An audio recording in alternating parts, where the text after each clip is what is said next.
Oh yeah, this is pretty cool. So we're really close to getting this thing ready for a test drive. We're going to be driving around just around the neighborhood, and we need to test out to make sure that the battery location with the tray that I installed in the last episode is in a good position to where the passenger front wheel will not make contact with it on any of the bumps. Another thing that we're looking into is doing a test drive after we extend the fender flares out, making sure we don't have any more tire rubbing as we take turns. Here's the plan with the fender flares and how we're going to go about stretching that out. Right here, we're going to look at expanding that out about 2 inches. We follow the body line that's already on the stock fender. Cut that open.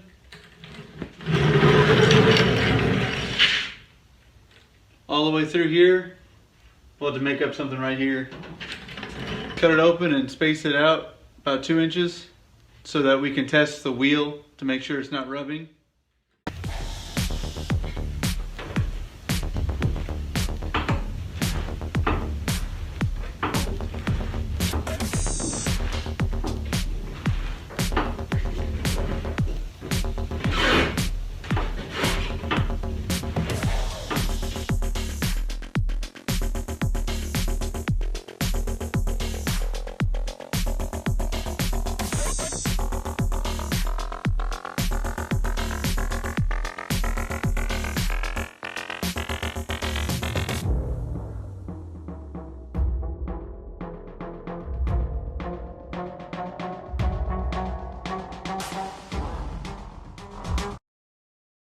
In this episode, we've done a lot of cutting.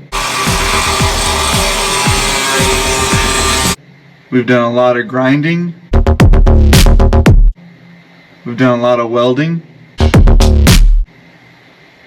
Feels kind of echoey in here. This space in here looks pretty big. There's probably, I don't know, 8 inches, 10 inches between the top of my head and the inside of the roof. But this is probably the final stance. This feels pretty good. This feels pretty comfortable. I think I might change out the steering wheel. Maybe get one of those quick disconnects. Disconnect it, pull the steering wheel off, so I have a little bit more room for my knees when I get in and out. But there's tons of wiring in here that really needs to be cleaned up.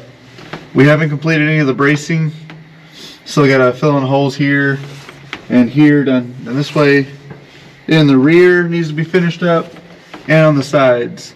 The very last thing I'm going to be doing inside of the cab is filling in the firewall to the cowl of the truck cab and the windshield wiper motor. But that's about where we're at. We're going to get everything ready for a test drive, make sure it's all solid.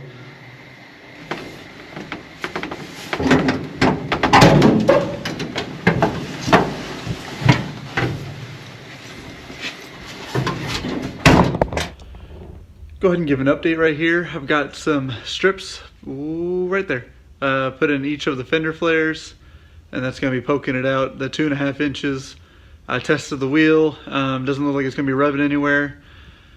I could have gone 4 inches out, but I thought it looked too radical, way too extreme of a I don't know, a stick out.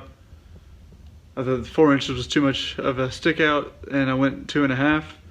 Tested the wheel. I was able to pull a little bit of material out of the inside of the fender well where the tire could have made contact. That bought me about 1/2 inch. So I'm pretty confident 2.5 inches is a solid amount. I don't hate the way it looks. I would have rather kept it stock, but you know, the Lincoln Town, as wide as it is, it had to pop them out. Or I could have cut them away. I just thought that looked kind of odd. I started messing with the fuel filler neck. I'm trying to get it lower, like below the bed height.